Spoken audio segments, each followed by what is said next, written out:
देश में डिजिटाइजेशन तेजी से बढ़ रहा है। वित्तीय क्षेत्र में फिनटेक कंपनियां तेजी से उभर रही हैं। डिजिटल पेमेंट में वित्तीय लेन देन की राह काफी आसान हुई है। अब देश के दूरदराज के इलाकों में बैठे लोग भी डिजिटल लेन देन कर रहे हैं। इससे इकोनॉमी को बड़ा फायदा हो रहा है, लेकिन इसके नेगेटिव इम्पैक्ट भी हैं। करेंसी और फाइनेंस पर अपनी ताज़ा रिपोर्ट में आरबीआई ने बढ़ते डिजिटाइजेशन पर कई तरह की चिंताएं जताई हैं। आरबीआई का कहना है कि डिजिटलीकरण के दौर में दुनिया भर में साइबर फ्रॉड के मामले लगातार बढ़ रहे हैं। भारत में ये समस्या और भी ज्यादा बड़ी है। इसके अलावा इमर्जिंग टेक्नोलॉजी से लैस फिनटेक कंपनियां ऐसे रिस्की प्रोडक्ट और बिजनेस मॉडल पेश कर सकती हैं जिन्हें यूजर्स पूरी तरह से समझ नहीं सकते। इनमें फ्रॉड वाले ऐप्स का प्रसार और डार्क पैटर्न के जरिए गलत बिक्री शामिल है। इस बीच बैंकों के सामने डेटा सुरक्षा एक बड़ी चुनौती बन गई है। फिनटेक कंपनियां तेजी से बड़ी हो रही हैं, लेकिन इनके फेल होने का खतरा बना हुआ है। एक और बड़ी समस्या यह है कि लेन देन का प्रोसेस आसान होने से लोग जरूरत से ज्यादा खर्च कर रहे हैं। डार्क पैटर्न का मतलब है कि ग्राहक को गुमराह करने वाली ट्रिक्स जैसे हिडन चार्ज, सब्सक्रिप्शन के लिए दबाव बनाना और आपके शॉपिंग कार्ट में अपने आप कोई प्रोडक्ट जोड़ देना। इस तरह की सेलिंग टैक्टिक्स को ही डार्क पैटर्न्स कहते हैं। आमतौर पर यह शब्द कंज्यूमर इंटरनेट कंपनियों के लिए इस्तेमाल किया जाता है, यानी वो कंपनियां जो सब कुछ ऑनलाइन बेचती हैं, चाहे कोई प्रोडक्ट या कोई सर्विस।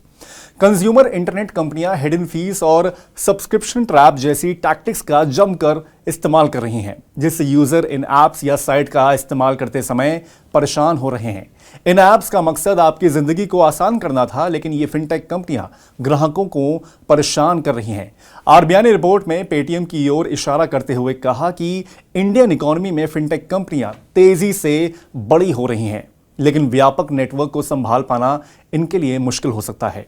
आगे चलकर इन कंपनियों के फेल होने की आशंका बढ़ रही है। बता दें कि पेटीएम का पेमेंट बैंक बंद होने के बाद इस ग्रुप में बड़े पैमाने पर स्टाफ की छटनी हुई है।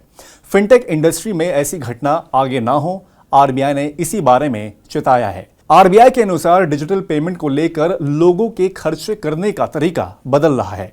आरबीआई ने चिंता जताते हुए कहा कि लोग जरूरत से ज्यादा खर्च कर रहे हैं। हाल ही में आई एक रिसर्च आरबीआई की चिंता पर मुहर लगाती है। इस रिसर्च के मुताबिक दुनिया भर में कंज्यूमर्स के खर्च का चलन बदला है। कैशलेस ट्रांजैक्शन के चक्कर में लोग पहले से ज्यादा खर्च कर रहे हैं। भारत में यूपीआई और दूसरे डिजिटल पेमेंट मेथड की वजह से 74% लोग ओवर स्पेंडिंग कर रहे हैं। सर्वे में पता चला है कि 81% लोग हर दिन यूपीआई का इस्तेमाल कर रहे हैं। भारत में रिपोर्ट की प्रस्तावना में आरबीआई गवर्नर शक्तिकांत दास ने कहा है कि यूपीआई ने यूजर्स के लिए रिटेल पेमेंट में क्रांति ला दी है। इससे वित्तीय लेन देन तेज और आसान हो गया है। कैशलेस ट्रांजैक्शन में यूपीआई का सबसे बड़ा योगदान रहा है। एनपीसीआई के आंकड़ों के मुताबिक इस साल जून में करीब 13.9 अरब ट्रांजैक्शन हुए और 20 लाख करोड़ रुपए से ज्यादा वैल्यू का ट्रांजैक्शन हुआ। इसी तरह मई में 2024 में क्रेडिट कार्ड से 36 करोड़ ट्रांजैक्शन हुए और कुल 1.65 लाख करोड़ रुपए खर्च किए गए। देश में क्रेडिट कार्ड के जरिए खर्च भी लगातार बढ़ रहा है। आरबीआई की चिंता है कि अनसिक्योर्ड लोन बढ़ने से बैंकों की वित्तीय सेहत बिगड़ सकती है। बहरहाल, भले ही चुनौतियां बढ़ रही हैं, लेकिन देश में डिजिटल इकोनॉमी तेजी से बढ़ रही है।